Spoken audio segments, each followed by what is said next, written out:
a lot of questionable characters in the amazing world of Gumball. From a flying eyeball to a creepy clown that mysteriously appears out of nowhere. But there's one character who slips under the radar, and the more you think about her, the creepier she gets. Today, I'm going to uncover the mystery behind the creepiest Gumball character that nobody talks about. Her one and only appearance is in the episode called The Schooling. The episode starts with Gumball and Darwin tormenting Larry as usual, talking about ditching school. Larry is obviously against it and sets out to teach the boys a lesson on why going to school is important. Their mission is simple: survive doing his jobs for 5 minutes. But the problem is, this is Larry, and his schedule looks like this.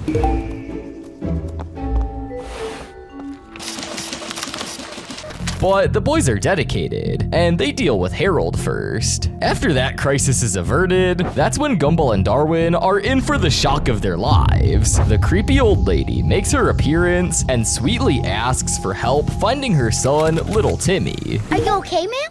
I've lost my little Timmy. Can you help me find him? Oh, sure. What does he look like? He's 5'10", about 200 pounds, red hair, a mustache. When was the last time you saw little Timmy? 1975. You mean here in the store? No, in New Jersey. Let's list out what she said so far. She said little Timmy, then describes a grown man, a 5'10", 200-pound man no less. Not only that, but she apparently lost him in 1975, which is more than 40 years after this episode aired. And as the final cherry on top, she said that it was in New Jersey. Now, Elmore may be a fictional state, but it's widely known to be based off of Vallejo, California. To get to New Jersey from Vallejo, you would need to cross 2,900 miles. So that then begs the question, how did she end up in Elmore? But before we answer that question, there's one final important thing that the lady does. After insisting that little Timmy be called over the PA, the old lady requests that Gumball sing a song.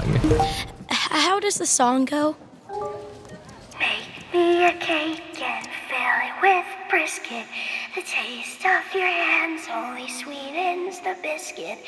Mama's proud boy, his belly is swollen, slathered in butter until it turns golden. The faces of everyone is important to note here. It immediately provokes a feeling of disgust, and even terror from whoever was unlucky enough to be in the mall that day. After this, obviously no one expects that little Timmy will make an appearance, but surprisingly he does, and he looks exactly like the lady described him. After the odd duo reunite, they do the strangest thing, which becomes an important clue for us.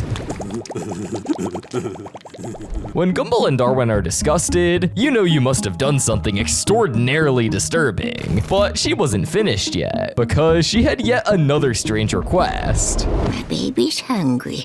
I would like to purchase a cloth sack, a baseball bat, and a possum. At this point, Gumball does what any sane person would do and directs the duo to the police station. That says a lot, because throughout the rest of the episode, they put up with everything else, from managing the Black Friday sale to robbing people. But now, let's break every element down to find out where this lady came from and why she is the way she is. Starting with her appearance. She has ashen skin with messy hair and some simple jewelry. Her clothes are weird too. Her pink top falls over in strange places, and her skirt is torn. And finally, she's seen missing one of her yellow boots. And we can't forget about little Timmy either, who shares the ashen skin and seems to have the same fashion sense as her mother. He has a shirt and strange looking pants that don't fit him, with the outfit being only somewhat kept together by a jacket that can only be described as a Boy Scout jacket. To complete the look, he has a blue glove on one hand, a green armband in the other, and finally purple heels. All these details will become relevant when I get into my theories, but before we get there, make sure to subscribe for more awesome Gumball content like this. But back to the video. The other important clue that you might have missed was from her song that I mentioned earlier. For those of you who couldn't make out the lyrics, the song goes like this: make me a cake and fill it with brisket. Taste of your hands only sweetens the biscuit. Mama's proud boy, his belly is swollen, slathered in butter until it turns golden. From the looks looks of everyone around, the song's meaning can't have been innocent, so it must have a hidden meaning. And that brings me to my theories on this strange lady. Let's start with the most sane explanation. This was simply a lady who lost her son and quickly lost her mind because of it. And she genuinely did just want to find him, which would make sense considering that the 1970s, which is when the lady lost her son, was a time when child kidnapping was quite common. Children would just randomly disappear, leaving the parents and the police quite panicked and confused. Many of them are still missing today. So this means that the lady would have just spent over 40 years grieving over her son. Age would have caught up to her as well, and she would be over 60 by now. So that would explain her strange behavior. The song could just very well be a sweet song that she sang to her son while cooking him dinner. And after being apart for so long, they could just be recreating a game that they played long ago. But this is the most sane theory, and things are about to get a whole lot creepier, because now we have the cannibal theory. The song is the most important detail. She sings to fill a cake with brisket, which obviously means meat. But since the next lyrics mention that a boy's belly is swollen, it could mean that the mentioned meat is from a dead body, since that's what happens to bodies a couple hours after they die. The last line also supports this theory, with no context of what exactly is being slathered in butter. So the only reasonable thing that it could be is the boy. There's a trait quite commonly observed among excessive cannibals, which is that their skin develops in sort of an ashen tone in response to their eating habits, which is exactly the skin tone we see in both the lady and her son. Though cannibalism itself is a theme in the show,